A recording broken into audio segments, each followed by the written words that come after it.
West Tigers Faithful, episode 040. That's right, 40 episodes of us carrying on about this very, very frustrating club.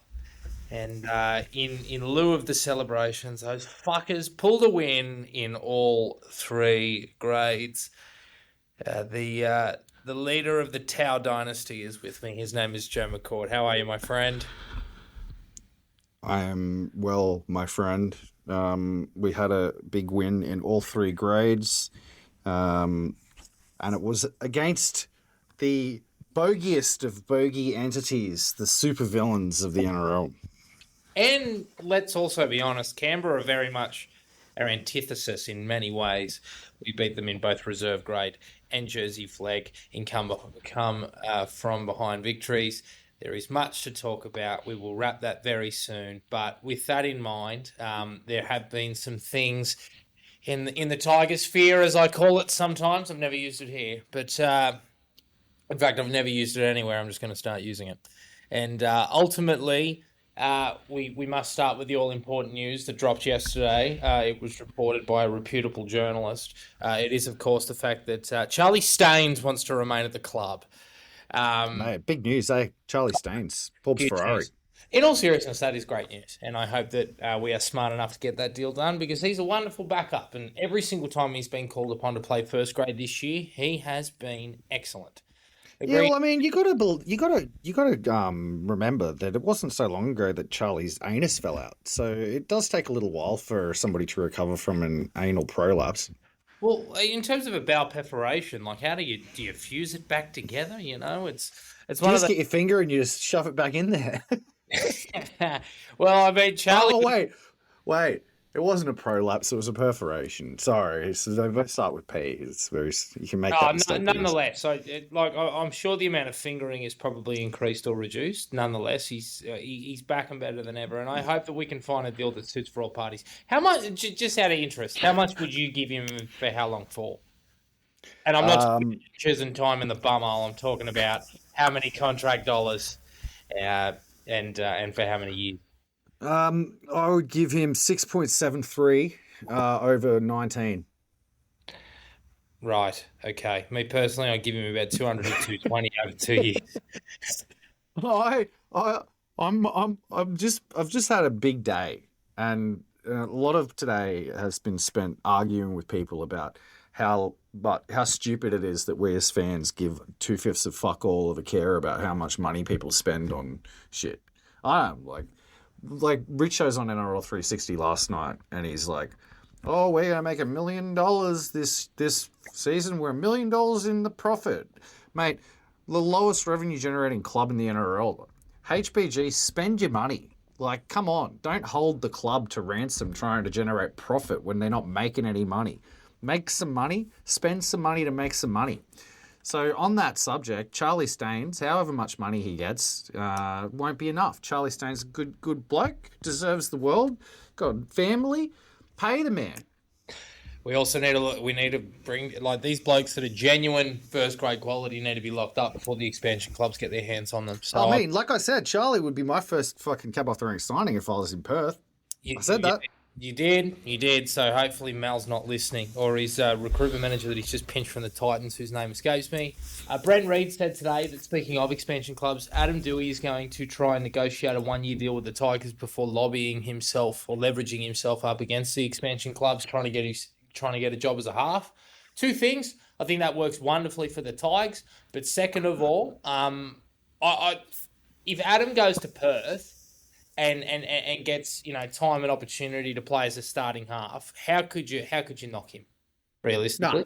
No, you can't. And I mean, earlier in the season, I probably would have I think at some point both of us probably penciled Dewey in as leaving the club, drew the red pen through his name, but not only has he played quite well this year, but we've also really kind of fucking plateaued when it came to signings. So we've got spots next year and the market's drying up rapidly anyway. Like some of the guys that we have off contract, while we would have been looking to upgrade from them, now shaping as the best players on the market. So and Dewey and Staines are definitely two of them. So they're two names that we should probably, if Dewey wants to just give us the courtesy of taking a 1 year deal, that's him doing us a favor, in my opinion.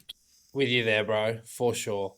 Okay. The other news, which is probably more significant than most, was Jerome Luai and Jerome Buller's sort of contract options brought to the fore a little bit. Nothing super newsworthy around either of them, to be honest. It's mainly that by the time that sort of April 30 rolls around, which is the last like the latest that Luai can sort of activate his clause, he'll know around Benji, and I think that his future is inherently tied to Benji, and I think that he will commit or not within that time. And Jareen Buller, I'm not surprised that Isaac Moses is doing what he did with Galvin and saying, quote unquote, get your checkbooks ready. We'll talk about Buller in a sec, but with Luai, like honestly, like it's something I'm not particularly worried about or fussed about. And Richardson's made a point of, despite the fact that he's sort of reiterated that Marshall's job is safe in early next year, that if the club's stable, he'll stay around. Richo's dealt with sacking coaches before, and most of the time he doesn't turn over the roster or has overseen it. I'm not too worried. Are you? No. Personally, I'm still not convinced on Luai anyway, so I'm not in a hurry to see him pencil himself in for the next 5 years. Personally, well, fair enough. I think he'll only improve, but I know that he's a polarizing figure against some portions of the fan base. Oh man, it's not about him being polarizing, Jared. Sorry, I just don't think he's quite performed well, and he's on 1.2 million. Like, I mean, it's at the point where, like, he probably would be the one winning if he was to get those clauses out of his contract. His market value right now would not be 1.2 million. Yeah, I don't disagree. Look, ultimately, I don't think he'll leave Sydney. In terms of the teams that he might land at in Sydney, unless he takes a massive haircut to go back to Penrith, I don't think there's anyone else that can realistically afford him, or that he'd consider. So yeah, even with or without Benji, I'm not overly fast. Jermaine, Isaac can sort of try and get quote unquote prepare potential suitors to sign him, but the fact of the matter is that the club is in the box seat for at least 2027. I don't know why we're having this conversation now, to be honest. Like, I know that Chamis, and I like Michael Chamis. I think that at 7:30 in the evening was very, very cunning with ensuring that he was posting another article that was negatively tinged, having a crack at the Tigers, making sure that Shane Richardson couldn't fire back at him like he did on ABC Grandstand the other day. Look, with Buller, I think the club will take up the option, and Richardson was saying as much. It's just sort of what happens beyond 2027. But people already speculating in terms of who comes next or what we're going to do or, everything like that. I think it's a bit premature. Do you agree? Yeah, it's all interesting though, because this sort of stuff, has patterns associated with it when it comes to the West Tigers. Like when you start hearing these stories, well ahead of the schedule, or it brings to mind the Galvin and Talon de Silva, especially the Talon de Silva one, because Talon de Silva was also, starting to talk about his future when he wasn't off contract. Suddenly he's gone. So you can forgive West Tigers fans for being a little bit anxious about the fact that it is now in the media, and I personally don't think that it's just journalists, inventing material. I don't think that the journalists I don't think Chamis specifically has an axe to grind against the West Tigers, or has an axe to grind against Benji Marshall, or has an axe to grind against Shane Richardson. I would say it's very likely that he's been asked to post the fucking article by Isaac Moses. So if that's the case, then it's Isaac Moses playing games again. For what reason? I don't know. But given that the Tigers have given that Richo has showed his hand, and basically, and so has Benji, and they've both said if a player doesn't want to be at the club, they can get a release. I mean, they both said it verbatim now. They've shown their hand. If a player doesn't want to be here, they can go. So if an agent wants their player out and the player wants out, they can just literally get Michael Chamis to post an article in the news, and away they go, right? Yeah, just a few things about Chamis and Moses. His word is gospel in the sense of they don't get along and they don't speak to each other. I know this because I know someone very close to him. He Good. he went to school with Isaac, but Stephen, his brother, is actually where where a lot of these stories come from. Michael and him are mates, and furthermore, he writes these articles in this manner to spite him in regards to the stuff with an Really? axe to grind with. Oh yeah, he is king smartass. In terms of having an axe to grind with Richardson, I think yes and no. I think he was just asking a lot of questions around the fan base, which you could completely understand. I think that's, what he did last week. But yeah, I don't think there's much love lost between those two. And with Richardson firing down the barrel on ABC Grandstand going, these blokes that have a crack, haven't played a game of first grade, never run a club, never done this, never done that, that was never going to sit well. So I just think it's a bit of tit for tat at the moment. And ultimately with the Tigers, look, amazing the difference a week makes. And, Richo doing his PR campaign at the time that we'd lost 6 straight. But ultimately, if we lost again this week, then, this article around Luai and Buller gets, even worse and the fire, and the fire burns, bigger. But, look, again, this is sort of stuff to deal with in the future. I think that Richardson is trying to, throw support around Marshall right now because he knows what he's sitting on in regards to the playing group. Every single one of them after the match talk about how much they wanted to do it for Benji, regardless of whatever happens and contingencies and those sorts of things. And they were exploring contingencies, and I'm sure they might have put them to rest right now. But ultimately, moving forward, the club would be stupid not to explore them. But right now, with the options and stuff, it's really not worth going over. Oh man, I honestly have so many things, so many directions I could take this conversation because I am a master at playing devil's advocate. So instead of doing that, I'll just say what I think. I don't think he's the sort of bloke who particularly thinks about things beyond the present, to be honest. I think that he just wants to play footy. I think he's enjoying his life. He's a bit of like a player one kind of main character.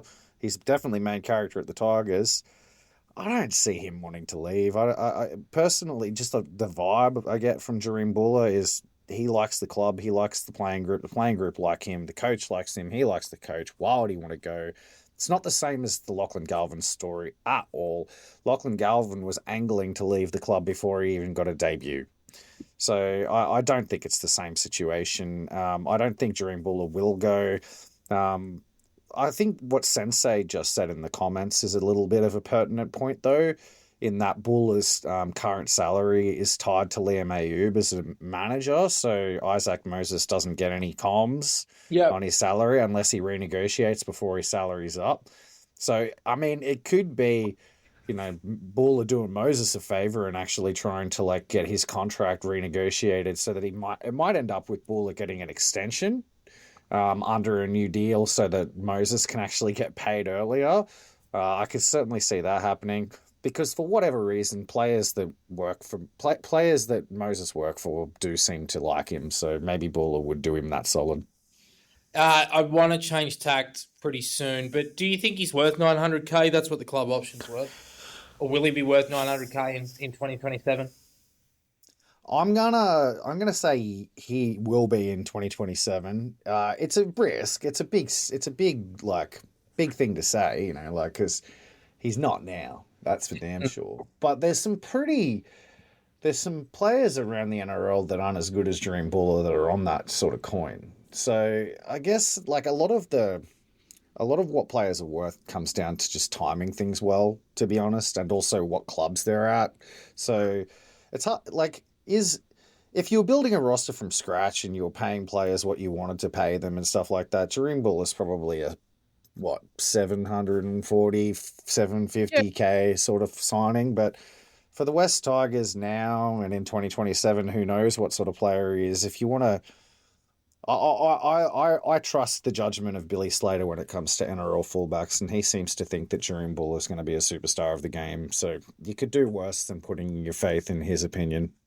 With you there, my friend. I agree. Sensei saying that the word is Buller that will join the Bulldogs in November 25. Ex-agent and now current Bulldogs recruitment manager Liam Ayoub now works at the club. But ultimately, mate, with the Tigers having a club option, They kind of do hold the cards a little bit more compared to the Galvin situation. The De Silva situation also throws that, form of credibility or proof out the window. But nonetheless, I agree with Mac.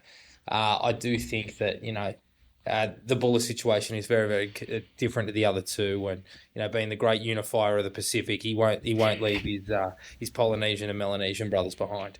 Do you want to talk about Richardson on ABC and Fox? I don't have much to say. It was very, it was typical of what he puts out mid-season.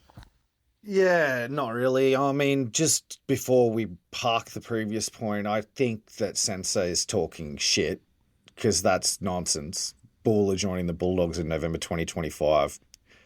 Sensei, if during Buller is at the Bulldogs in 2025, I will walk backwards from here to Campbelltown with my pants around my ankles. All right, well, you heard it here first. One thing that was mentioned really, really quickly, former West Tigers target Kobe Hetherington's about to put pen to paper on a 2-year deal at the Broncos. Look, as time has gone on this year, I didn't necessarily think that he was the answer at 13, but ultimately it definitely won't happen now. What I can say is that the rumour that Buzz went with about a struggling Sydney club making inquiries as to Tino Fa'asuamaleaui's availability was us. It probably looked like we were talking shit on Twitter the other day. And there's a fair follow us, Tigers faithful, and there's a fair chance that he will not end up there because he's a country Queensland boy. But nonetheless, that's sort of what the Tigers are looking at currently. I'm not going to talk about what Tino would bring to us, but 13 is clearly a priority for these guys, and I think that middle cartel of Twal, Sionaire, Fanua Bolle, Terrell May, those guys need some help. So hopefully it's a position we can address. Mate, Tino Fa'asuamaleaui at the Tigers. Jesus Christ. I know I'm an optimist. I know I like to spit some hot takes out there. Look, I mean, I believe you. Shane Richardson is certainly not somebody who dies wondering when it comes to contracts. Who was it that we inquired about? There was like it was a while ago we inquired about somebody like nuts. It was like when he just first came here. He like just threw the sounders out about somebody like, fuck, I'll leave that with me. But he's done this before. Like he goes for the Hail Mary shots. And I guess like in some respects, you can't fault him for it. Why wouldn't you? But like Tino Fa'asuamaleaui leaving the Titans when he's on $1 million a year. He'd have to have his nose seriously out of joint to leave the Titans, much less to go sideways to us. I just don't. I could see him leaving the Titans to go to like Brisbane or the Roosters or something like that. Back to Melbourne. Yeah. If Shane Richardson manages to pull this one off, it'll be one of the great coups in NRL fucking history, dude. But you can daydream about it all you want. Tino Fa'asuamaleaui at the West Tigers would be an absolute win and a huge, huge addition. Well, good on them for inquiring regardless. At the end of the day, if you don't put yourself in the frame, then what's the fucking point? Exactly. All right, let's talk about the win in first grade before we talk about before we preview the Warriors game and so forth. We finally had a fucking win, 30-28. It should have never gotten that close. The last 90 seconds was extremely nerve-wracking, but my word. 4 tries to 5, we actually won, and Adam Dewey was 7 from 7 with the boot that got us home. Sandon Smith's one missed kick is what didn't send this game to Golden Point, and he kicked much harder ones later in the game. People are going to remember this for one main reason, which is, a true 80-minute performance from Latu Fainu. But look, this really felt like a proper team effort, like a really, really good team win. Yeah, the boys were playing sensationally. Like, it was definitely like the best, I want to say 50 minutes of first grade between the first and the 50th minute. that we've probably had in quite a long time. Maybe like since since we flogged the Cowboys. But we were just hanging on by a thread in the last 30, and you get that. Like, I mean, it's hard for me to bother unpacking why, because when you've lost 6 games in a row, the why is pretty obvious. You just get nervous, like you instead of looking forward and continuing, you're looking over your shoulder at the team that's coming in hot at you, and just everything falls apart. That's where the senior players in the playing group needed to step up and need to step up, but there was none there. Like, Appy's out, Luai's out, so it fell on the likes of Latu Fainu to come up with like the match winning place towards the end, and he did it. Yes, I want to make mention of that. The entire spine that we trained through the preseason with was gone, and Galvin's left, but ultimately Latu was second fiddle. But what I'd also like to bring to mind is that they say that the Roosters only had heaps of players out, but realistically on the Roosters books it's only 200 grand worth of playing talent. So stack that one, Tricolours fans. Nonetheless, the forward pack, the middles were fucking unreal. Fanua Boles opening stint for the match set the tone. Like, he was so important to what we did. Leg speed, fucking they had him a little bit wider of the ruck. He was almost running at the halves sometimes on the tram line. I thought Terrell May was extremely effective this week. And it's so much better compared to the Manly game. Alex Twal, a fucking captain's knock in every sense of the word. And Sione Fainu, he's getting his flowers properly in a lot of different circles. It was nice to hear it from Michael Ennis the other day, but holy fuck, what a player that boy is blossoming into. Take about all those middles. That cartel was unreal on the weekend. Yeah, I think that the entire forward pack, if you include Samuela Fainu, he was a back to his best. We got home on the back of the brothers, didn't we? The Fainus. Like, the three of them had huge impacts on that game. First set of 3 brothers to ever score a try in the same game in NRL history. So that is certainly a stat. Yeah, I mean, it was a good bounce back. Like, I honestly feel like last week's result against Manly was actually like really uncharacteristic. Like, this week felt more like, the natural like follow through of like 3 close losses. So it was a kind of weird result last week. It didn't really make sense. Hopefully that leads to bigger and brighter things for the team. Sione Fainu is somebody who I think is honestly, it's good to see him getting accolades, but I think he's still flying under the radar. I think that, like, as far as like progressive NRL middles talent goes, he's up there. Not because he's like prototypical, quite the opposite. Like, he's got real skill, and he's real determined to find the try line. He hits hard. He's a real point of difference especially in our pack. He's really quite unique. He brings something that nobody else in that pack brings. I completely agree with you. He's like, we spoke about genuine try scoring threats last week, right? And how we don't really have them in that starting pack. He is a genuine try scoring threat. Well done, Tristan Hope, by the way, and we'll talk about Trizzo in a bit. But I think remember that stat that I told you about via the Great Rugby League eye test? He is the straightest runner, like, of all forwards in the entire comp. Like, he goes fucking bang, straight down the hey diddle diddle, straight between A and B. He's got a bit of footwork. He can offload. We've seen a little bit of work in terms of ball playing. But he also has the ability to just fucking stand up a defender. Like, Blake Steve's been getting all these accolades recently. And yeah, he's a good player. He was made to look like he was a fucking Sydney Shield player by Sione the other day. Fucking Jack Gajewski got dog walked by him when he on his way to the line against Brisbane. Like, he is a genuine talent. And his brother Sammy had a full year last year, and you know, sort of. I think we can all admit, myself included, we've had arguments about it, but he certainly wasn't playing to what he is playing like now. You know, he's in the doldrums a little bit, playing a bit injured, trying to work out his combo with Luai. Sione's just been here the entire time, cruising at high altitude. It's phenomenal, and you know, as CB said, and as other people have said, he was the fucking fat 20-minute forward playing flag 3 years ago.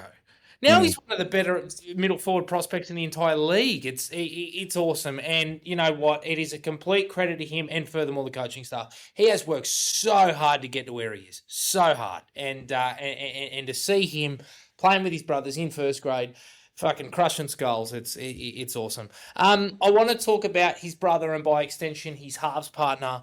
We spoke about Latu, and again, a lot of people are going to sort of remember this as the game where he sort of put his stamp on this side, but they complemented each other really, really nicely. What I loved about Adam Dewey was obviously second half, very, very conservative game plan. Just get the ball on last, hoik it downfield as best as you can, find grass. I thought that was great. It showed leadership and it showed a steady hand.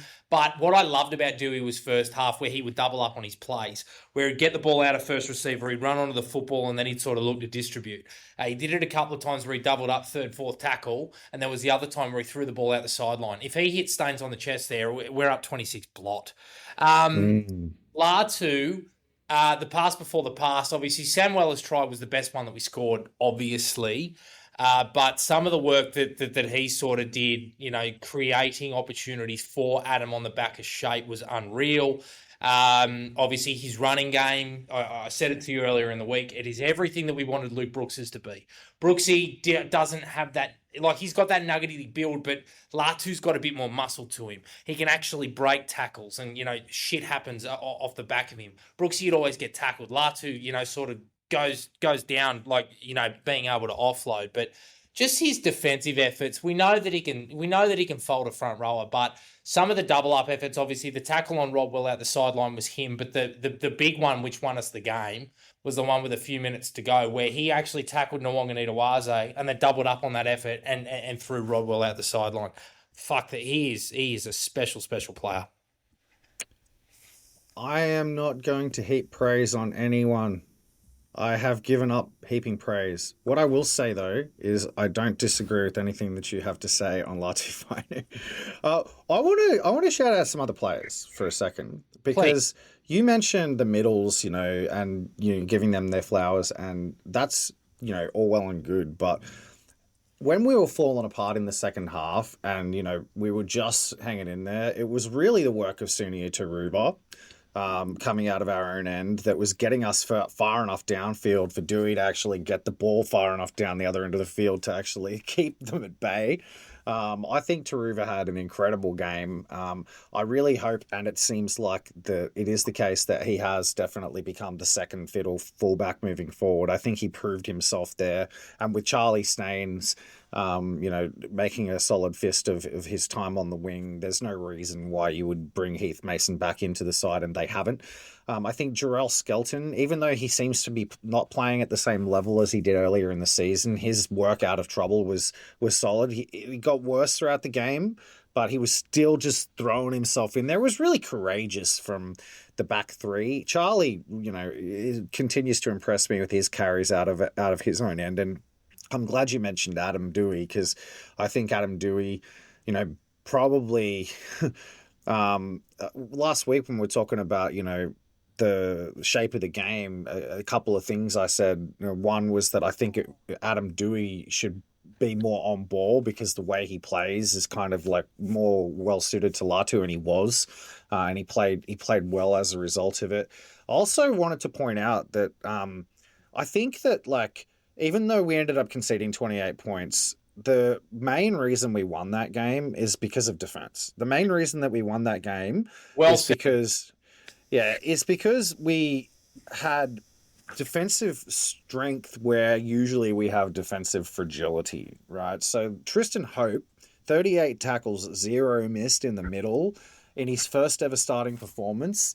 Mate, if you ask me, you give him an extension off of the back of a performance like that because he's been getting his praise in the media off the back of that. Benny Elias, you know, thinks he's one of the better hookers running around. Can't believe that he's never played until now. And he's crafty like Appy too. Like I think Tristan. It's easy to say he's 28, but it's only like his third first grade game. So like to do what he did is certainly worthy of praise. Oh, I couldn't agree more. And look, the biggest thing was that he built his game off his defence, and for the most part, he dished the ball out when he needed to, and he got a try assist for Sioni's work, where he sort of sucked in the A defender and then gave Sioni enough time, like I said, to make Blake Steep look like a Sydney Shield player. But I think the thing with Tristan is, he just built his game off simple shit, and if we upgrade him, then I'll be a happy man. I think he'll be fine as a deputy, and he's only going to get better. I think a lot of the times where he sort of jumped out and there was the one where he almost threw the forward pass to Taruva, or he kind of disrupted the rhythm a little bit. He actually corrected that quite quickly. But I think a lot of that was just combinations and stuff. As time goes on and he plays more first grade, and he's been named at 14 again, and hopefully does get on, and Benji doesn't do what he does with Uppy sometimes and just blows him out for 80, then I think that he's only going to get better with that stuff. And his confidence will grow, and sort of his cohesion with the other boys will grow as well, which is great. You mentioned defence, and I think we held them up in the first half 4 or 5 times. Ultimately, the try they scored, the Daniel Tupou try, you can't defend that. That's just a phenomenal take. And Charlie tried hard, and Starr tried his best to escort him off the ball, but it just didn't work out. But obviously, there were a couple of tries scored down that right edge, namely Mark Nwanganita-Wasia was involved constantly, and he was marking Luke Lauliti. We were pretty worried about it going into the game, but honestly, given the result and the way that it all panned out, I'm really proud of Luke, and he held his gloves up the entire time, and I really hope people don't write him off from this performance, because there is such a good player there, and he nearly had a try off that Terrell May offload in the first half. He's just such a classy young kid, and you can tell he's getting a bit taller, filling out a bit more. He's, I know we love him here, but nonetheless, first real time playing centre, hasn't played centre against men, done it a couple of times in SG ball, again, Nwanganita-Wasia is hard for a fucking Origin player to defend, So that life goes on, and he'll be better for the run. Yeah, I don't know what people expect from an 18-year-old kid playing centre for the first time in the NRL. The amount of criticism that I've seen levelled at Luke Lauliti in the wake of that performance is absurd. I think you just see his carries. He's really hard to put down. Can you imagine what that kid's going to be like at 19, 20, 21, 25? He's a very, very solid prospect. I can see why people would want to park him in the garage for sure, because, you don't want to expose him too much to first grade, but I don't think he's not holding his own. I think we've got other players in the first grade side that are probably less ready for first grade than he is. And I got no issue with his performance. I thought it was good. Mark Nwanganita-Wasia is what he is. He's so hard to tackle because he runs the way, his footwork, his fends.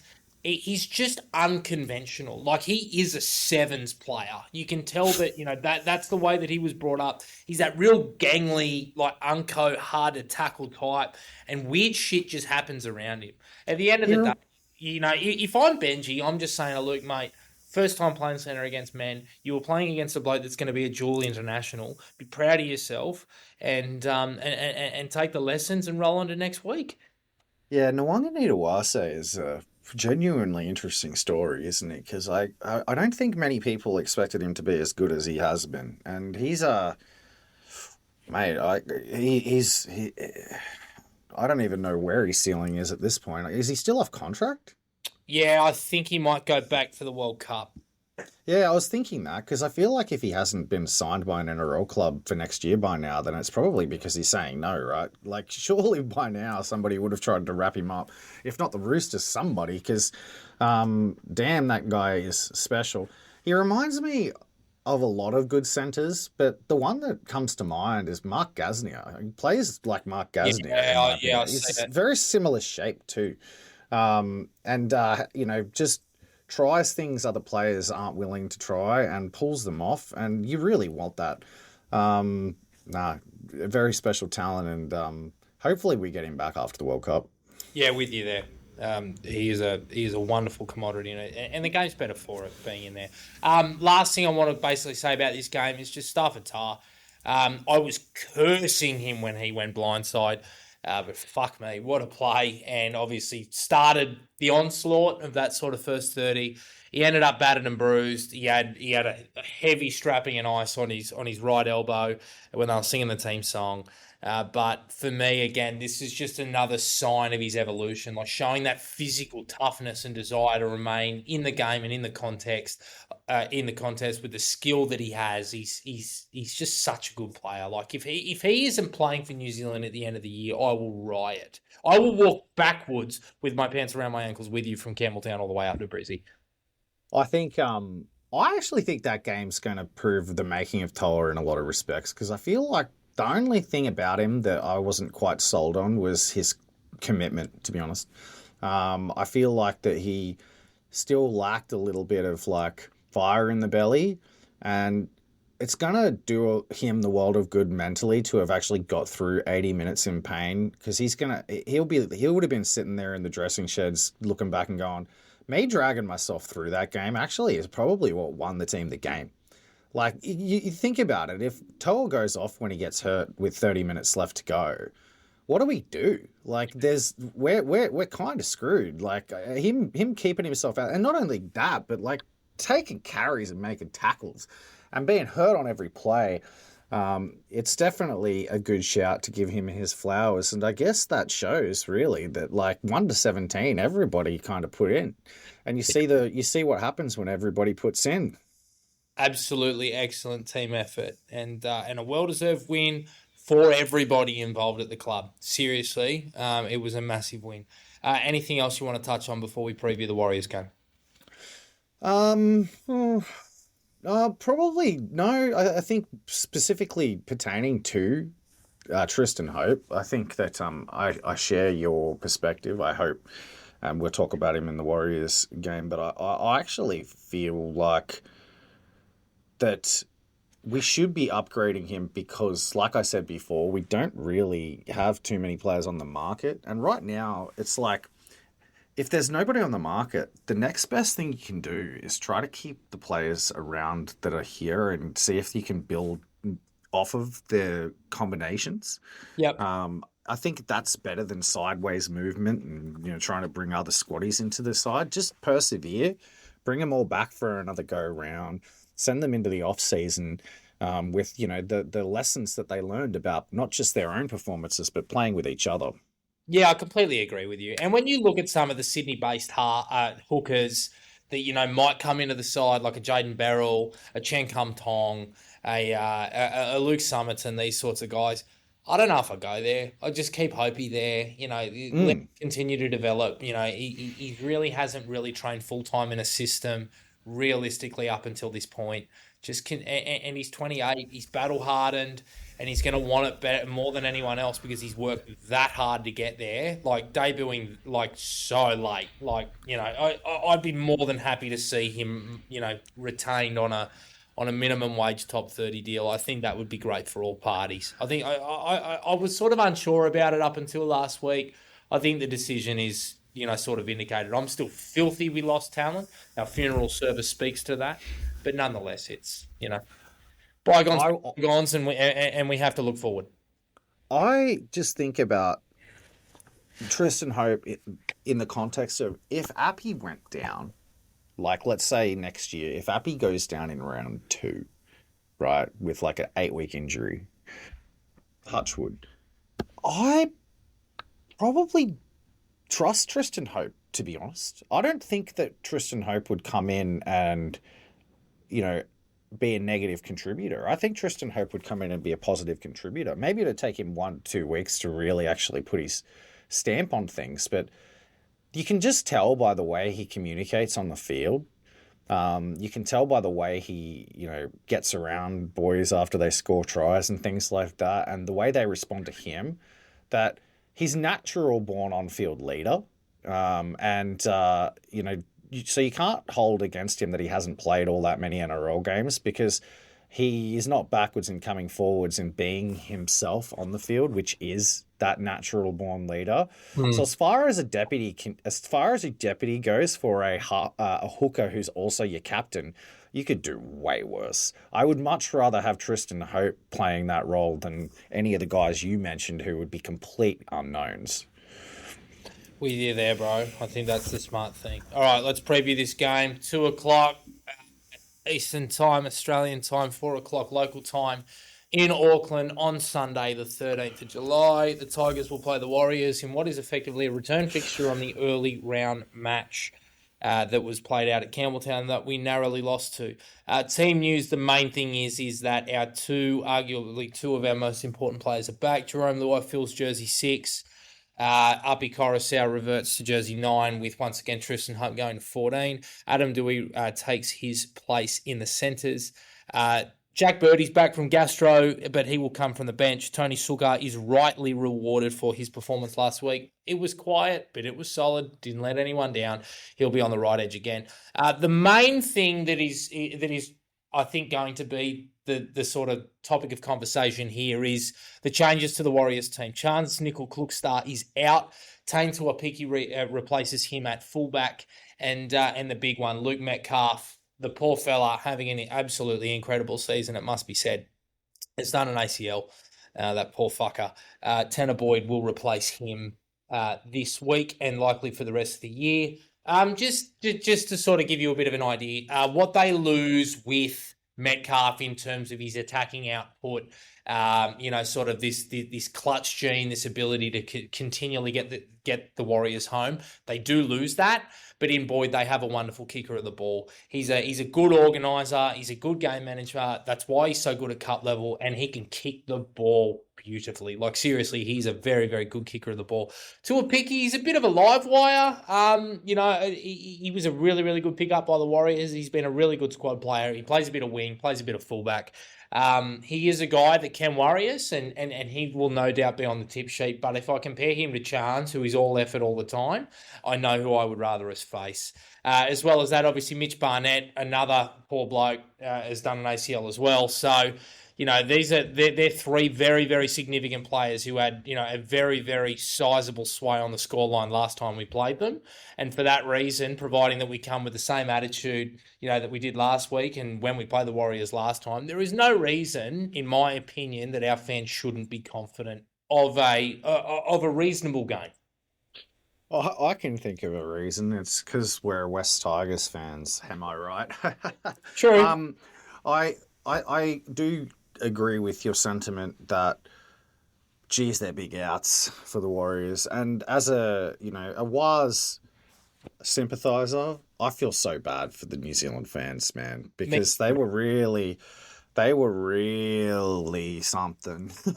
And to lose not only Mitch Barnett, but then Luke Metcalf, that's big, man. I like, it's going to be a miracle if the Warriors are going to challenge for the premiership after losing Luke Metcalf. I know you said some nice things about Tanner Boyd, but Luke Metcalf, it wasn't really shaped in the preseason to be, the guy he turned out to be, and that is why the Warriors turned out to be who they are, right? Like the key thing that took them from where they were last year to this year was Luke Metcalf. And he's gone now.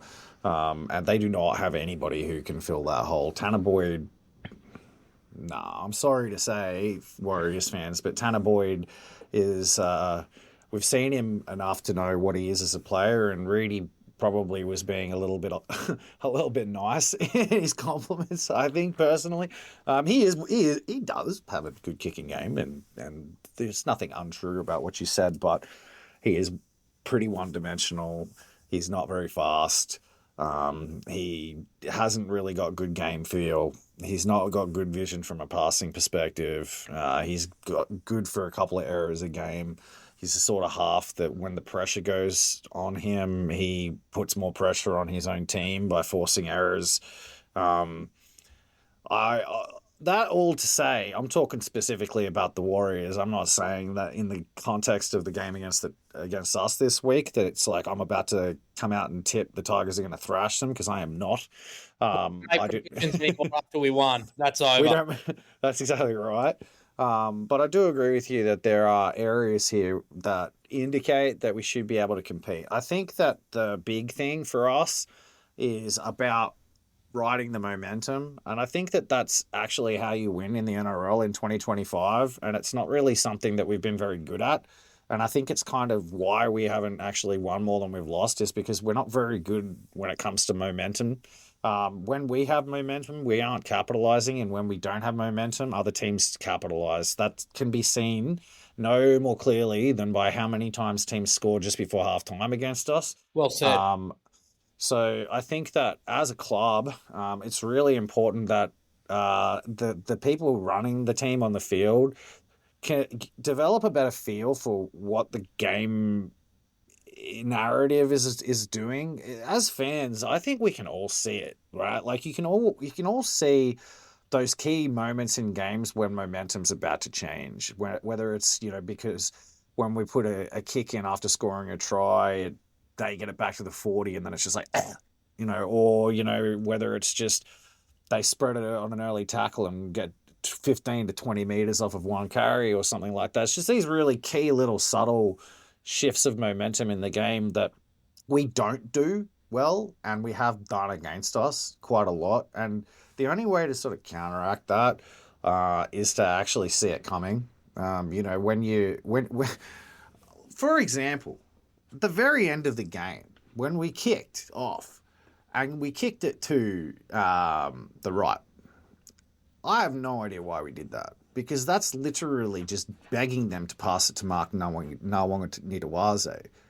And I swear Renji's telling them to kick it to the left, so that it forces them to kick it to Mark Nawangituwaze, which means then they're going to spread it away from him.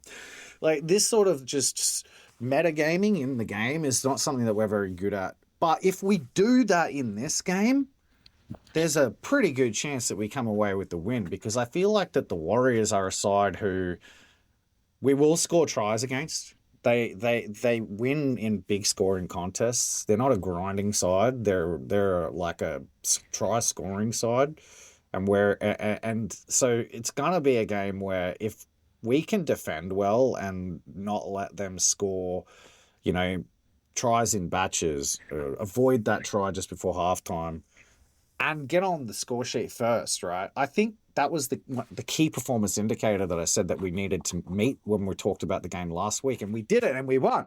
Yes. Right. So I think that's the key, and it's the key with every game, because I think that the NRL this year is incredibly even across all the teams. The teams that have won more games than others, Canberra, the Warriors, the Bulldogs, they haven't looked like that much better than every other team. Most of the weeks that they've won, they've just been better at riding in momentum and changing the momentum. Yeah, it's butterfly effect-esque, this competition. Look at Manly.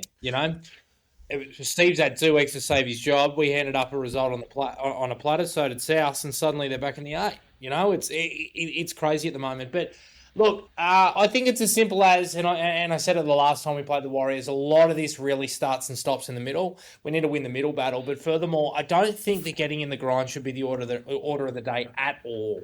Ultimately, if that happens, then despite what you and I both think about Tanner Boyd, I think that they would be more than content just to back their defence, kick the corners, and win the game that way. We have to score points. We have to find opportunities, and that's where Luai and Fainu and Coruscant and Taruva by extension are so important to this game.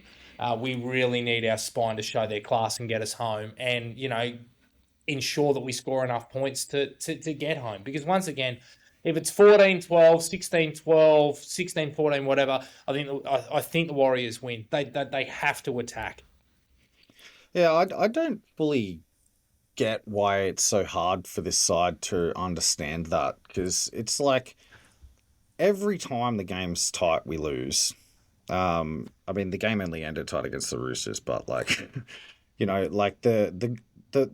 the natural state of affairs is that the Tigers hit a lead and then they hit a brick wall. That seems to be what happens with us. We only the way you've gone dark, brother. Yeah, somebody just hit the kill switch in the office. Let me just go and turn the light. I was gonna say, I lost my train of thought.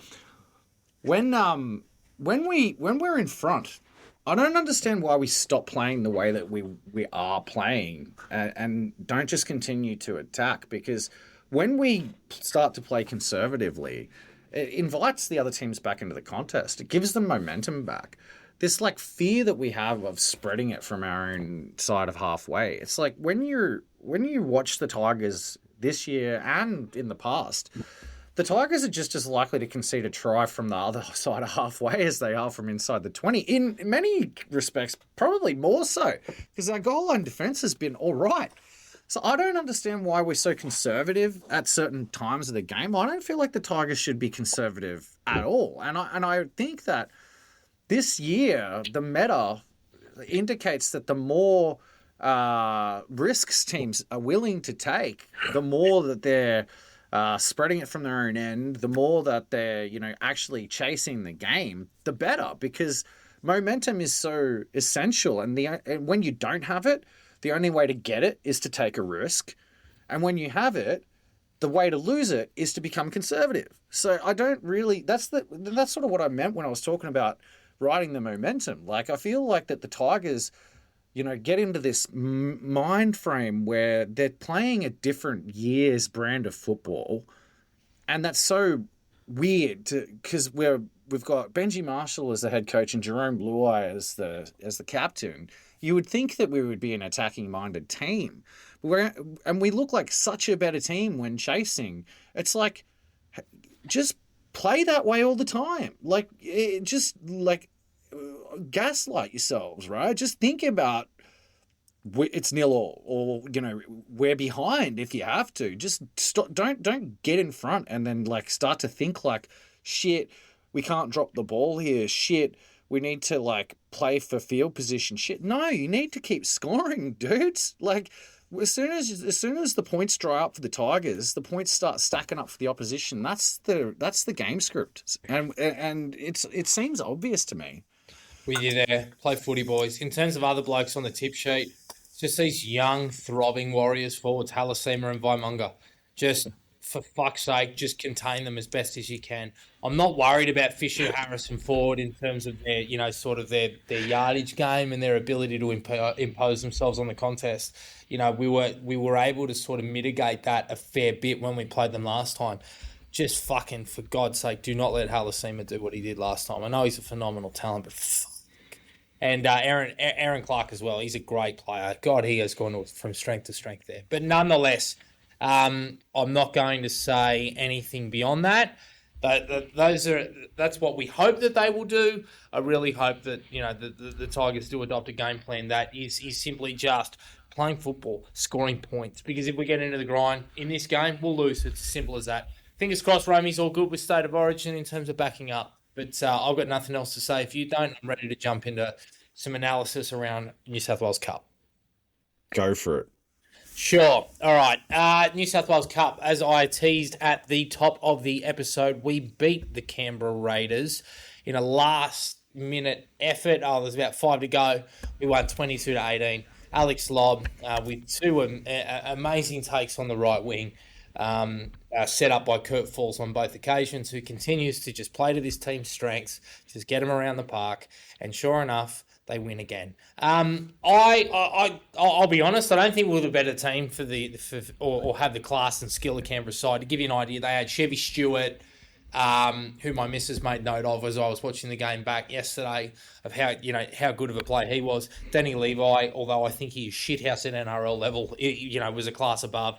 Ethan Sanders was there as well. We didn't have that class or skill, but they just continue to hang in the contest and take their opportunities. Naden and Fall set the tone, and then with guys like Tuatupo and Mapapalangi, sort of chiming in at times and doing their bit.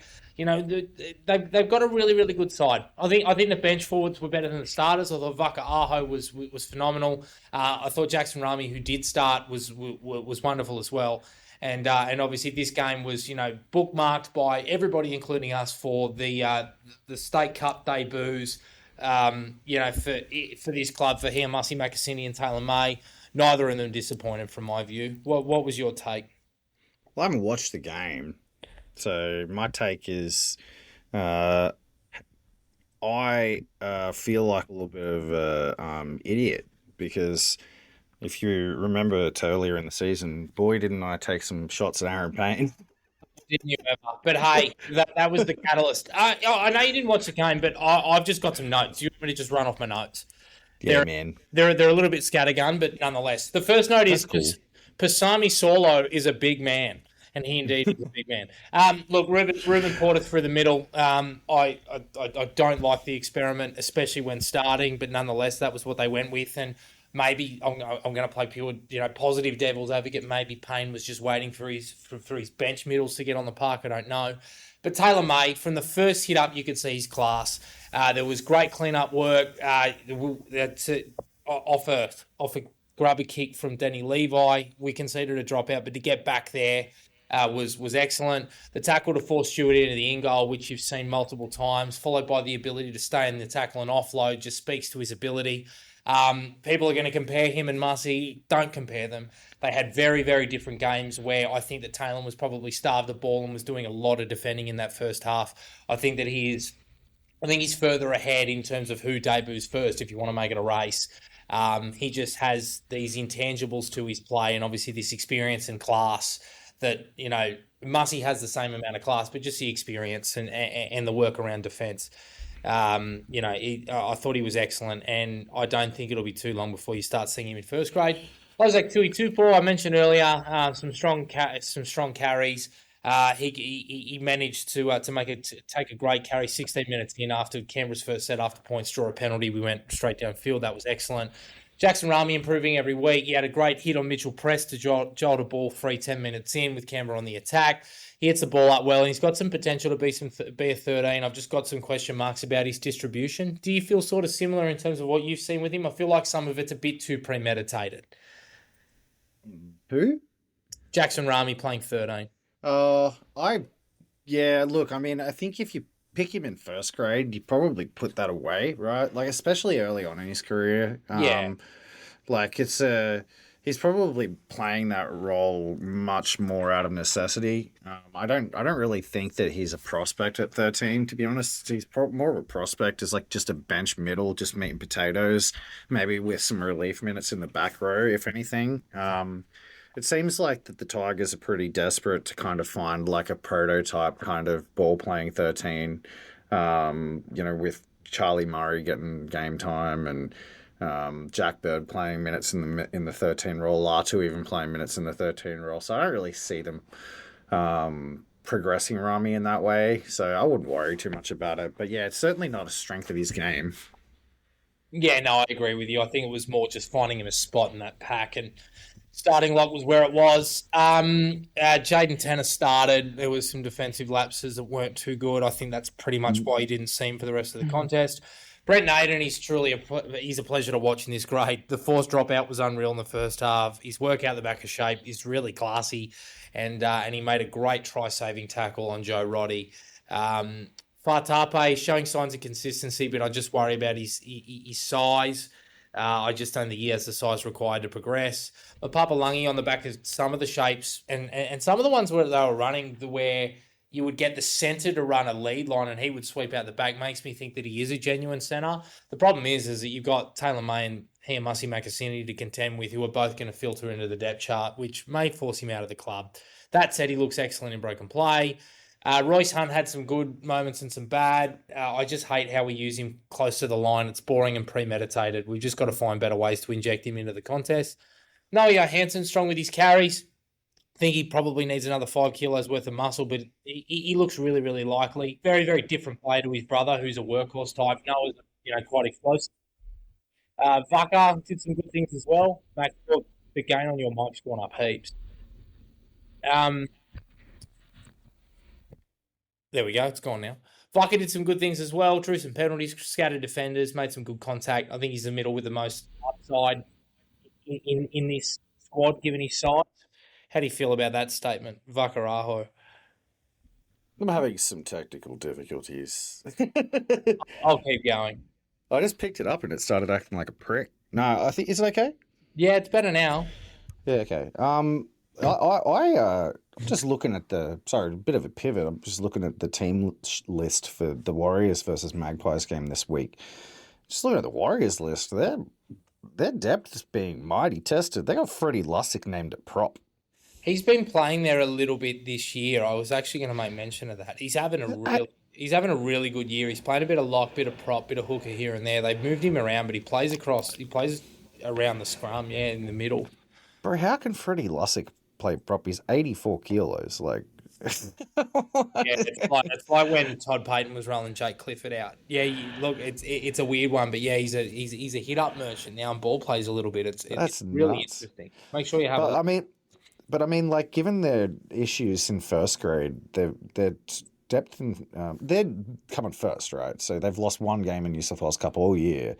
But this will be definitely, I'd say this will probably be that team's biggest test of the season, considering the form that the Magpies are in. 6 of their last 7 that the Magpies have won. Yeah. Or not, sorry, they haven't, I think they had a draw in there. 5 wins, 1 draw, 1 loss, I think. Am I tripping? Or is it 6 wins? Might even be 6. But yeah, I mean, I think because it's they've used. Sorry, go on. 7 without loss. Yeah, you go on. I was going to say they usually got Tuapiki there at fullback, and he's obviously playing first grade. It's a winnable game for the Magpies for sure. It's especially for a side that hasn't had many losses. Like, it can be really hard to kind of stay up and just keep winning, especially if they're going to play against a highly motivated Magpies side that, I mean, they've got Taylor and Marcassini as the centre pairing. That is a hell of a centre pairing. Yeah. For New South Wales Cup centre pairing, that is one hell of a centre pairing. And then Luke Lalali, he's been playing first grade and he's on the wing. Tuatupu, a lot of people have been calling for him to play more first grade. He's been our best player. That back 5 is some back 5 for the New South Wales Cup. Brent Naden at fullback. Very shapes to be a very interesting game at 9:40 a.m. Eastern Australian time because it's in Auckland on Sunday morning. And by the way, I don't know if this is still the case, but don't tell anybody. But if you download the Bar TV Sports Android app, it's not paywalled. There you have it. You mention of that amazing centre pairing. We haven't properly spoken about Mussy. His first up contact is extremely impressive, just his technique. He's got really good old school technique, bends his back, hits around the midsection. He did get bumped by Jensen Tamoipao at one point, but that is to be expected. He's still a boy and he's still got to fill out. But fuck, his carries were unreal. He was really unlucky not to set up Tuitupou with 10 to go, just ran out of room. He sort of just dog walked his opposite and did really well to get the ball away. But as I said, just ran out of space. He took a carry with 8 minutes to go, and it actually hurt Pasami Saulo, which is no mean feat because, as I mentioned, he is a big man. But Mussy's got that ability to just end up on the other side of the collision, and his acceleration and his turn of speed is unreal. And I mean, obviously the try assist as well, which, look, it was some great work from Kurt Falls. He spotted that there was a Canberra player down in back play. The referee didn't call time off. He called it straight away. They went down a short side. Luke Jack threw a gap, who ran a really nice line. Had a mixed bag that day, Luke, but did well there. Threw a pass to Mussy, and it was straightforward for Macassini there. Just it's his bread and butter, drawing passing those last couple of defenders. That's pretty much it, except for the fact that our boy Bailey Hodges played, had some impact with a great carry and does some good cleanup work defensively. We talk about trying to manufacture a 13. He's the guy. They just have to give him minutes, and it's like for whatever reason they're just not giving him a crack. I guess that it's just unfortunately one of those good problems to have. There's just honestly, genuinely a lot of guys in this New South Wales Cup squad who are in and around possible selection in first grade. Like, there's nobody in the side who's just, especially not in a position that Bailey Hodges would be playing, who's not really shaping to kind of be in the first grade side. I mean, I don't think Bailey can play back row. Like back row is kind of the No, only no. weak spot in the New South Wales Cup squad. Aside from that, I think Bailey's more of a 9-13 in a pinch. Maybe plays some halves. I think I remember him playing six once or twice when he was younger. Um, so who do you pick? Like I do get it, but at the same time, what Bailey Hodges brings that I think makes me worried that the club isn't really doing its statistics on its lower graders is tackle efficiency. And I've banged on about this time and time again. For a guy his size that plays in his position, his tackle efficiency is elite. And that actually tends to translate into first grade once they get their feet. The tackle efficiency numbers from lower grades to first grade don't actually taper off all that much. So I like if you see some of the things he did last year, chip and chase for a try, like he's a skillful player, but he's also a very good defender. For me, that's somebody you persevere with because it's like you've got a baseline to work from where he's not gonna be he's not going to be a negative. He's not going to be a target in defense that they're going to pick out when he's trying to find his feet in first grade, if he ever gets to first grade. That to me is why I would actually like be progressing. For me, I would have had him in the development squad for this year. With you there. So yeah, in that sense, like it probably is weird that Charlie Murray jumped him and things like that. But I mean, Charlie Murray had actually decent minutes in first grade on the weekend. So again, No, he did well. Yeah, he's holding his gloves up well, and yeah, he's further down the path than Hodjo. I just, again, you see Fatape in jersey 14, and ultimately he's the guy that, in my opinion, should miss out. If Lovadua goes down, what are you doing? Like, you probably move Charlie to 9, and again, I wouldn't be surprised if Hodges just comes into the side. Like, I don't think that it's not like first grade. Like when Benji names the 17 on Tuesday, he tends to run them out. You can do what you want. Yeah, you see a lot of chopping and changing in the New South Wales Cup game day side. The guy who's unlucky to miss out is Alex Lobb. Like he's had 3 blinders in a row and he's not in the 17. Like, yeah, that's really stiff. Really stiff. And he is on development. So anyway, that's wild. Yeah, well, nice to have some selection headaches. We've been crying out for it forever, and we finally got it, and we still don't like it. Anyway, moving on. Flag, 26-24, a game that needed to be seen to be believed. I mentioned earlier that in the Cup game, we probably weren't the better side for the majority of it. I truly believe, despite the fact that we were down by a couple of tries with about 5 minutes to go, that we were the better side for a lot of this, and ultimately the better team won. This game was pretty much decided by one man. It was a good team effort, but the work of Tino Tavana, or Tino as he's known, he just continues to baffle me. He just does stuff that I just don't really ever see from players ever. You mentioned it before, and it's true. He took a kick on last, an overhead kick, caught it with his hands like an AFL mark, got held in the tackle, and then kicked the ball over his head and forced a dropout. He did a short dropout. Sorry, there was a leap for a short dropout, that he made that was incredible. Like, he's so good in the air. The try that he scored to level the scores was sensational. And then with the game on the line, 24-all, comes up with the kick to win it. Like, I cannot fault this kid. If I was being extremely, extremely picky, I would say, all right, yeah, his yardage carry needs work.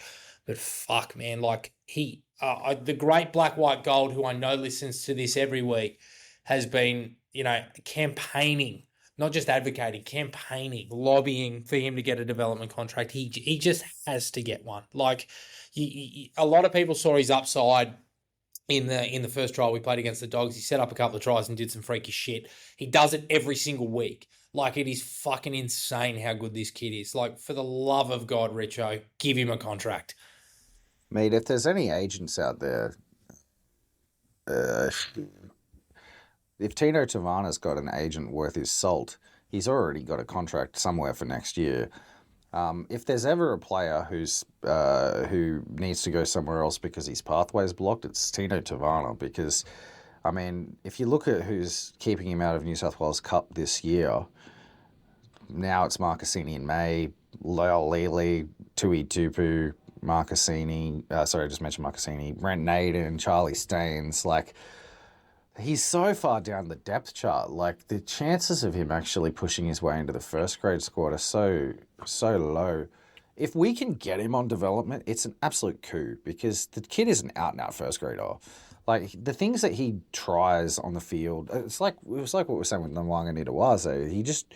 He pulls off things other people don't even try. Like, it's ridiculous, and it's every week. It's not just every now and then; it's every week. And potted that sideline conversion to win the game. I did actually watch the finishing parts of the flag game. That's how I actually discovered that you can watch Bar TV Sports for free on the Android app. Yeah, I mean, it was kind of weird. I could kind of see it coming. Logan Denninger apparently went down hurt on the 68th minute. I just started watching it just after that. Yeah, he did, which was the weird catalyst for Tavana to have his sort of, amazing last 10 because he went back to fullback. But the disappointing thing with Ninja was he actually sort of grew into the contest. His kick returns to start. You can tell he's a bit of a nervous starter, but he just sort of grows into the contest as time goes on. By the end of it, he was making 20, 30 metres off kick returns and sort of breaking tackles here and there. And he's built like a boy. Like, he has so much strength and conditioning work to do, but just the sheer game-breaking ability that Logan possesses as well. I know that we spoke to Shannon Gallen at the beginning of the year. If he can work on being at ball playing out the back of shape, which I really want to see more, it's something that I think he still needs time and space to work on. But yeah, I think he's coming along really, really nicely in flag. What's been nice is that a lot of the 19-year-olds, Jared Haywood's excelled, Byron Laupepa, who I'll get to in a bit, has excelled, but like Godinay and Deninja, who are clearly both undersized, are continuing to hold their gloves up. And at the moment, until they begin to really get that, proper strength and conditioning about them, that's all you can ask for. They're skillful kids that are doing really, really good things. Yeah, it's really impressive. I have to say, as much as it kind of went unnoticed in that last passage where we scored those final 2 tries to come back in the game, I actually think it was pretty much entirely off of the work of Haywood, the way he was getting out of. The way that he was getting out of dummy half, off of decent speed play of the balls. It wasn't like we were smashing through them, but every time he was turning it onto a man coming onto the ball in just the right spot to create just enough pressure off the next tackle to create just enough line speed to get just enough of a quick play of the ball for the next play. He's just got such crazy good synergy with the players around him, and the way he puts the ball out in front of people, it's soft. Yes, it's on time. He reminds me of an elite spin bowler, like in the way that spinners don't always beat the bat with turn; they often beat the bat with float. Yep. Right, and Haywood can sort of float the ball out in front of people, which is a talent that I don't think I've seen very often in a dummy half. It's weird, hey? It's quite effortless. On my sort of notes, he does get bumped off on occasion, but I want to make note of the fact that, my God, Canberra had some fucking skyscrapers. It's like they've got a cloning facility and they just went, Dane Tills, just give us your fucking hair, and they just cloned him 7 times for their flag side. So straight away, Jared's already there's a bit of a size mismatch, but really gets in there, gets his bumpers in nicely, and he's able to manipulate and puts big forwards on his back. But his deception and his body language at acting half speaks to why they're talking about him now, why Marshall's making note of it in his press conferences, why Richardson's talking about him on ABC. His manipulation of the ruck. There was a minute left to go, and he managed to get us to 6 again. It just speaks to his match awareness, but his body language and sort of where he places his hips. Obviously, the guys that are just listening to this as opposed to watching it won't get it. But he'll face this way and then he'll play this way. And, we tried to get Talon to do that for so long. And, he did make improvements in that space. And I think he's going to be a phenomenal player. You could tell by how dejected I was last week when I gave his eulogy. But with Jared, it just looks so much more natural. And for that reason, it will be more of a seamless transition when he comes into the side and replaces Appy. I think the thing about Haywood that really makes him stand out to me is that he's played this season with 6 or 7 different halves, and he's looked the same player every time. Yeah, that's a great point. You know what I mean? Like usually the dummy half and the halves have to have a lot of synergy before you can find them off the ground or like with the back turned, know that they're going to be there.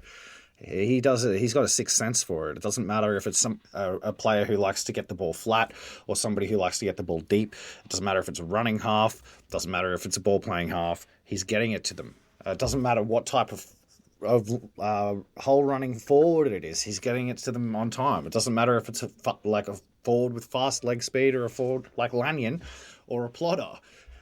He's just it's a lot to like say that like passing the ball accurately to a player is like a skill that is worth like talking a hooker of all positions up for. But when it's like Donald Bradman, like the old story, like Donald used to like hit the ball with a cricket stump. Yeah, into the it was a golf ball into the water tank. Yeah, it feels like that with Hayward. Like he just doesn't miss. He's got like bullseye like genes. Like it just ball goes wherever he wants it to. It's like telekinetic.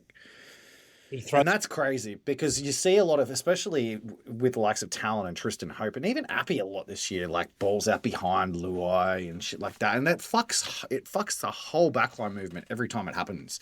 So it's so important to have a dummy half who puts the ball, like it just arrives right in front of the player exactly when they want to try to catch it every time. Yep. With you there. Just some other notes that I've got. They're a hungry side that just relishes the contact. Like Canberra had some big boys, and like Harry, Delaney, Matale, Elijah Matale. We talked about Leonard Plutty, Shaquille Tavita. He didn't play this week, but I know he's a favourite of yours. They're big boys, but my God, Canberra are massive. But nonetheless, they relish the contact on both sides of the ball. And we've got a couple of smaller forwards. You mentioned Jose Lanyon. He's one of them. Jeremiah Liardagaga's the same. But their contact and wrestle is just so much better compared to our smaller bodies in bigger grades, which is a credit to Matt Betsy and the other pathways people that have been put in place.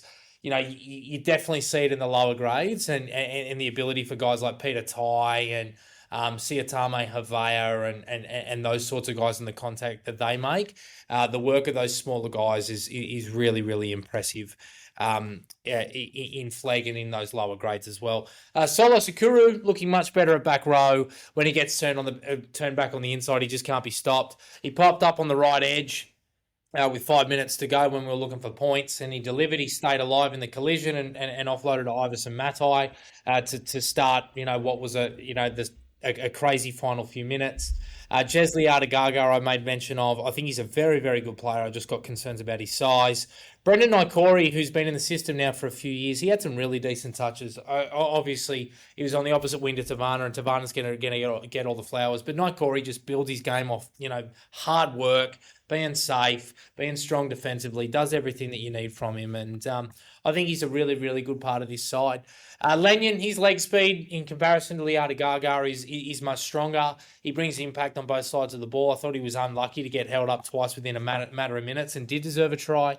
And Leonard Plutty, who I made mention of earlier, he's a big boy and he's sort of come from the clouds a little bit. But every time I watch him, I'm a big fan. I don't know about his upside and where he goes, but yeah, massive, massive fan of his work as well. Finally, Byron Laupepper, he just needs more minutes.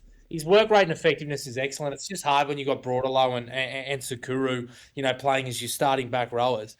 But his ball-playing ability is what committed to the opposite defenders, to give Tavana the opportunity to score that try and then eventually win the match. So, yeah, they're a fucking great team to watch, this flag team, and they're doing great things, and hopefully they can sneak their way into the top 5. Yeah, as much as it pains me to say, though, I'm like not 100% sure there's too many NRL players in amongst them, aside from the ones that we kind of wax lyrical about a lot. Yeah, I agree. They're just a good team. I think, yeah, they are fun to watch for sure. A lot of these guys will end up like pretty solid New South Wales Cup players, though, I think.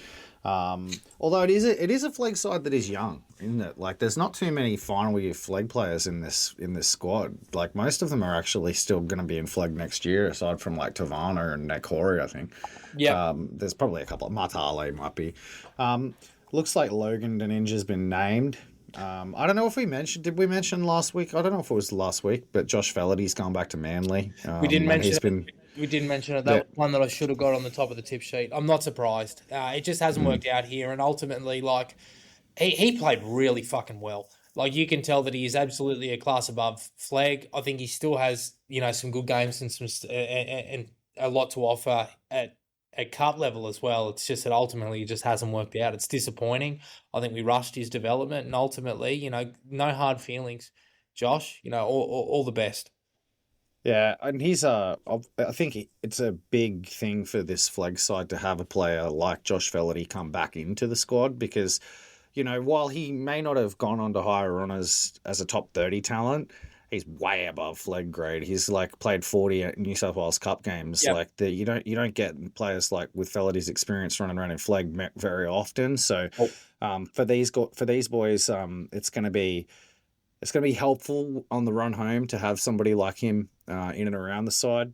I think Iverson Matai. I don't know what the club thinks about that guy, but he was enormous when it came to the run home to get us across the line on the weekend. And every time I watch him play, he seems to have a blinder. So I don't know why he's so far down the pecking order, but yeah, I really enjoy the Flag side too. I agree with you. Good luck this weekend. The Warriors are an okay side. They're not the same, like they're not high flying undefeated level like they are in the New South Wales Cup, but I think that actually we're above them on the ladder. So yeah, we might. We're actually in the 8 at the moment in the Flag. So now it's really just up to us to continue to win. I think they take a top 5, unfortunately. Oh, I thought there was 8 in Flag and it was. Anyway, you're probably right. Maybe or was it 6? I don't know. It's I something. don't know. But anyway. They just need to keep winning. Simple as that. Yeah.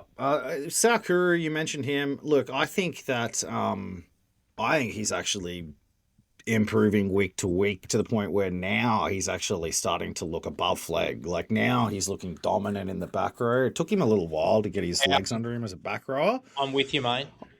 I looked back on some of my comments about Sakura last year in New South Wales Cup, and I know that the perception you've said that you thought that he was out of his depth a little bit in New South Wales Cup, and like casting my mind back and looking back at some of my post game remarks of New South Wales Cup last year, I didn't have that opinion. I was big on him. I thought he actually played quite well in centre and on the wing in New South Wales Cup for the most part.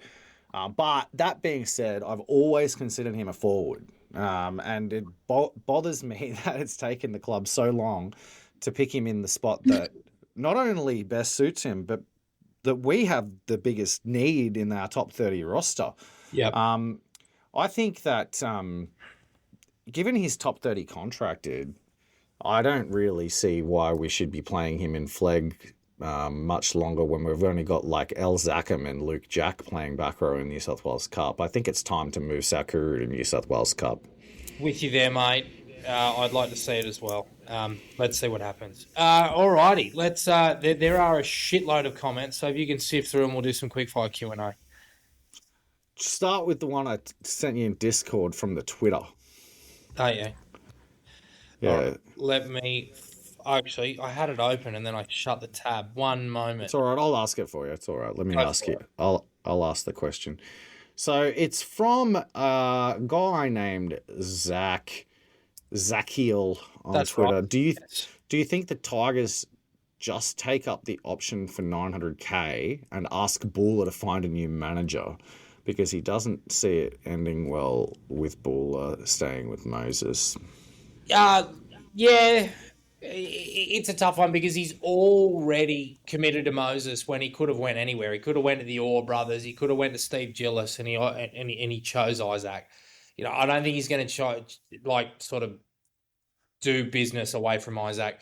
I think we're going to have to go about it in such a way where we use a mediator to negotiate with Isaac to ensure that all parties get what they want. But obviously that hinges on Jareem wanting to stay at the Tigers, and hopefully we can convince him of doing that. I think that the Tigers will take up the option for 900k. Richardson's already talking about it on ABC. I think it's as simple as that. But in terms of asking him, yeah, I would absolutely advise the club to ask Jareem Buller to leave Isaac Moses. Will it happen though? No, I don't think it will, and I don't think that conversation will go down well at all.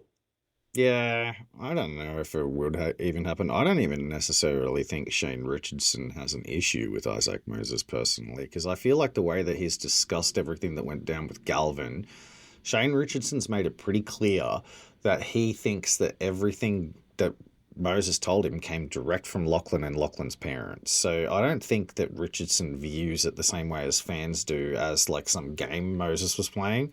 I think Richo thinks that it's just straight up Moses doing his job, to be honest. And it may well have been.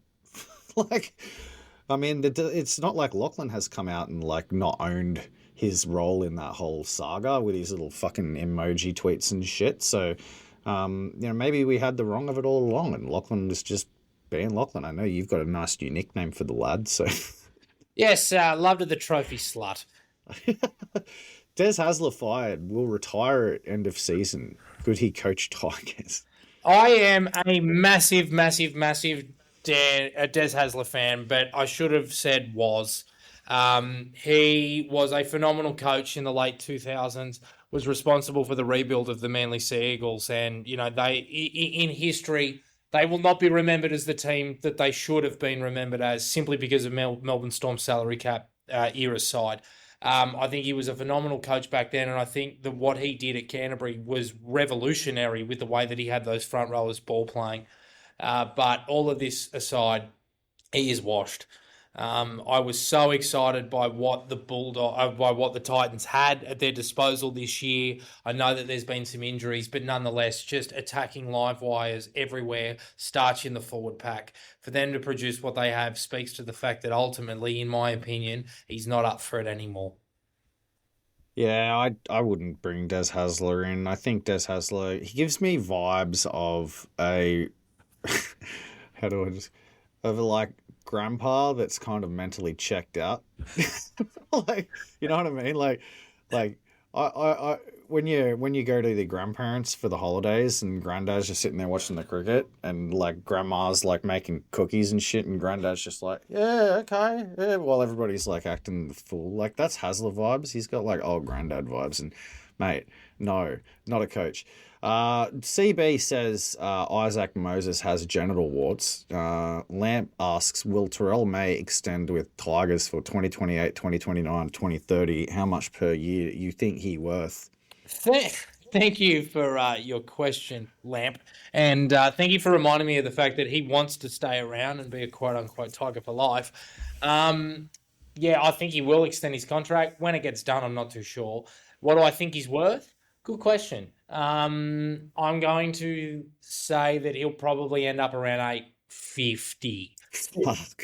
Just because I don't like with Richardson carrying on about how the fact that he doesn't pay over the odds for front rowers, I think that might be what he's paid. You're laughing at me. You think he's worth more? No, the opposite. Interesting. I mean, I rate the guy, but no, like, I mean, I don't think he's worth less than that. I don't think he's worth more than that. I was more like, fuck, is that really how much we're gonna have to pay him? That was my. I think that'll be what he gets. I think that you will see his minutes be reduced in due course. They just need more help, and yeah. Well, I don't know, because I almost feel like that his high minutesness is his strength, right? Like, I think that. I don't necessarily think that Terrell's the sort of guy who would compress more work into a narrower window and end up with the same stat lines. Like, is he going to command the same dollars, right, if he's a 55-minute prop and therefore is only doing 130 meters a game with 27 tackles? I don't think so. I also think Terrell kind of understands that, and he leans into that big minutes role, and that's why he's like, on this weird new age spiritual fucking diets and fasting and doing marathons. Listen to me talking like being new age spiritual is embarrassing when I'm on the podcast every week talking about fucking Taoism. Anyway, moving on. TDS leaving, a sign of impending TNT deal for Manasseh. I know that was a shit post, but yeah, I think it'll happen. Do you reckon it was a shit post? Yeah, fucking oath, it's Wok. Yeah, I think hey, Rock says some real stuff sometimes. Come on, give him a chance. it'll happen for sure. Yeah, I agree. I mean, if Talon, like if like Manasseh at least will have served his time, right? Like it's anyway. What else we got here? I agree with you. I feel like also, look, I'm pretty familiar with the New South Wales judicial system, and I think if he comes up for early release for probation or whatever, and it's like, yeah, I've got a job lined up, it'll that works, right? Part-time footballer at the Western Suburbs Magpies. I got a job lined up. Yeah, I got a job as a bartender at Ashfield. What else we got? Less of a question, more of a comment. Alex Twal, 100% effective tackle rate, 100% captaincy win rate. The man is an institution. Look, I really want to put it out there, and every time I see Tigers fans talk shit about Alex, what are you fucking talking about? Like, what do you expect from the dude? Like, he does his job every week. He's like the most consistently the same player every week. He was the best player that we had on the ground last week. He was captain this week and had a fucking blinder. So some weeks he's a little bit fucking one-dimensional. You need players like that in a 17 that are just one-dimensional. The cunt never misses a tackle. There's two sides to a football field, bro. Like Alex Twal, if the whole game was about defense, Alex Twal would have played 30 games for the Kangaroos by now, dude. Bro, you're so right. He's a very good player. It really boggles me. I know sometimes there are moments where he's not effective in attack. I genuinely believe he has fixed it. I think that his average carry has been extremely effective. He's getting his bumpers up now and sort of fighting in the tackle. But he can ball play now. Like, Jesus Christ. Like, he turns players inside and throws out the back. Like, what the fuck? Like, what? Yeah. He is constantly developing and coming into his best years. How could you get rid of him? How could you get rid of him? Nah. All he wants to do, he got on Dan and Kemp's podcast and he said, what do you hope for the rest of your career? He just goes, I just want to make the finals with the Tigers. Yeah, how cute. What a fucking legend. And, like, he's a cult hero, dude. Everybody loves him. Everybody at the club loves him. Everybody in the whole fucking NRL loves him. Like, mate, he's the mascot, to be honest. He does the team song now, even though he doesn't even know it. Like, he should be every Tigers fan's favorite player. I just don't get the hate. I don't at all understand the hate. Like, Tigers fans, get around the lad. He's on like 400k, right? And he's like a starter every week, misses no tackles, and he's good for 120 meters a game every week. And he's on 400k. He could very well be the best value player in the whole fucking NRL. Like, I would actually make an argument that, aside from ones that aren't being paid their fair salary yet because they're just emerging talents, he's probably the most valuable player in the NRL. He'd be definitely close to it anyway. On to Jackson. We're talking about $1.2 million players. Yeah, so Jerome Luai's a $1.2 million player. I think this is a pop at you. Was it a pop at me? Yeah, you didn't think that Luai was worth his salary. I mean, yeah. But, like, I don't know. Like, maybe I'll just take his question at face value. I think, like, it's a good question to ask. Like, $1.2 million players in the NRL right now. What do you got? You got Nathan Cleary. You've got Mitchell Moses, probably worth that. You got Payne Haas, is definitely worth that. Jerome Hughes, maybe worth that. Yeah, with the expansion clubs coming in, fucking oath he is. Then what?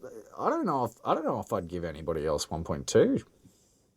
Not on form anyway. Like, there's guys that are, like, at their best maybe worth it, like Ponga and stuff, but, like, all the other really high paid players in the NRL aren't really. Maybe Teddy, to be honest. I know people like, Hobbo called him washed up. Teddy's, like, been the best player in the NRL. I was actually watching that Roosters game and, like, thinking to myself, it's like, imagine being James Tedesco, who one of the best fullbacks of all time and has not fucking missed a beat. And he's just not even remotely in talks for an Origin, even though he's the best fullback in the NRL week in, week out. He's lost his spot, permanently lost his spot, it seems.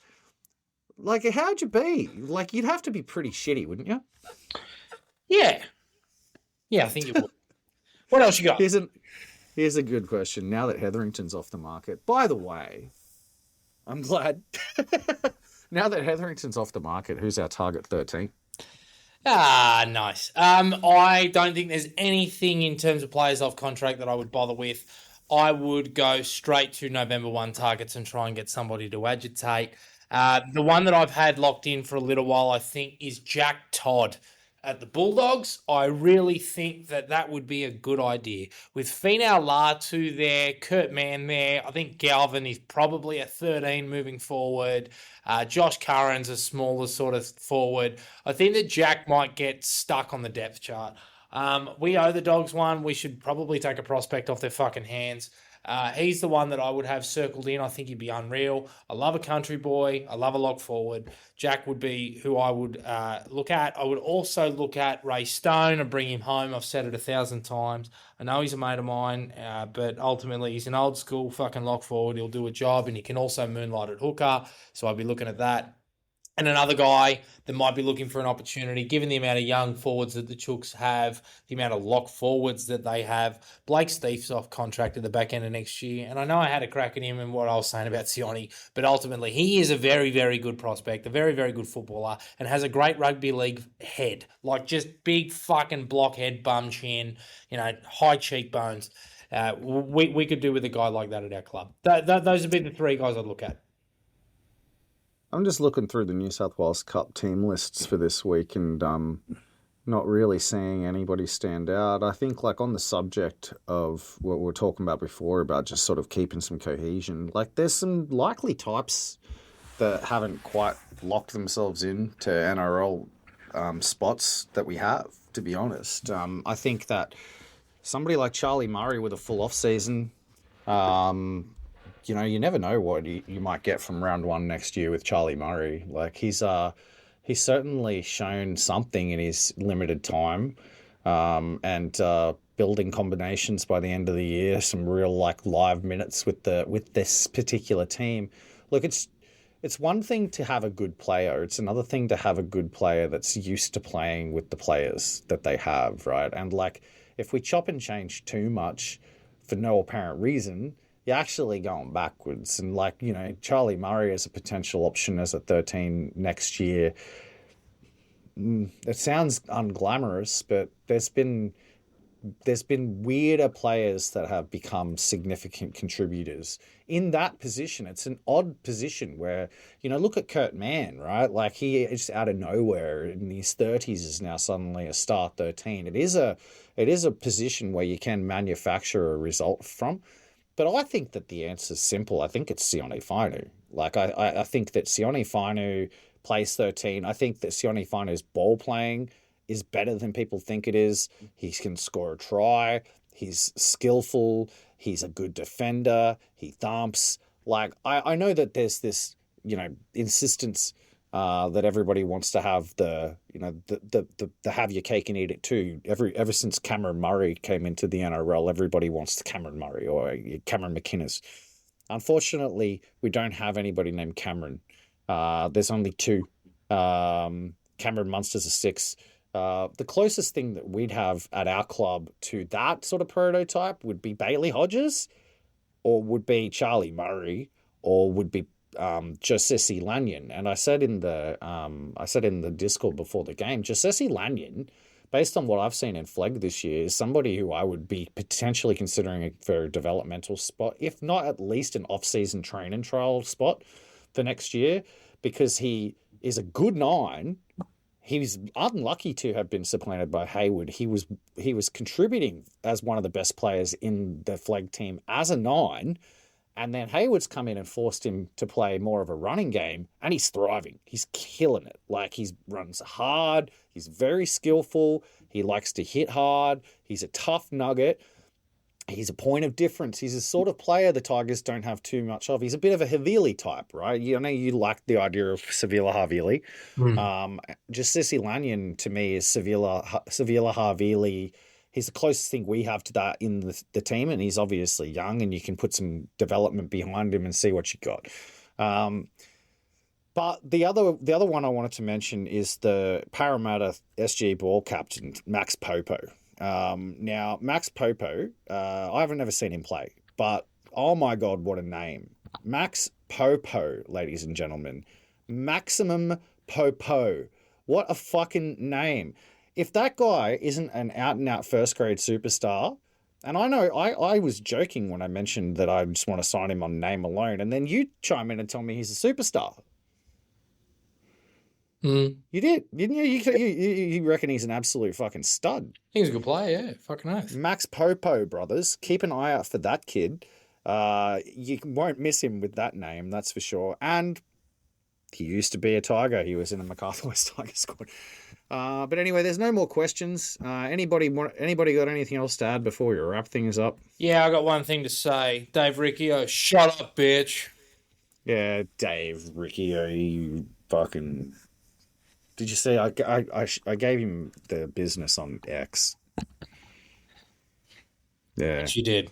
When I posted up the invite to everybody, I said, "You're not welcome, Dave." Fuck off, Dave. All right, and fuck on everybody else here. Go the Tigers this week in all grades. The Maggies in Reggie's. All right, before we sign off, it is all next week. Before we sign off, now look, last week I said some shit about, Zen and all that sort of crap. And it seemed like everybody liked it. The feedback I got, I had some people actually say, that they felt at peace when they were listening to the podcast on their way to work and stuff like that. But we won, right? So there was like no real cause for me to soothe. We talk about positives and things like that. But I just want you all to know that it's moments like this when it's the most important to stay in the present, right? Don't live in the future. We won one game against the Roosters. It's a big deal. It's joyful. Love the now. But don't project your present into your future as though it's a certainty, because it will cause you suffering, Tigers fans. Trust me, it will cause you suffering. Enjoy the now. Let it go. Move on. Go the Tigers. And I'll see you all next week.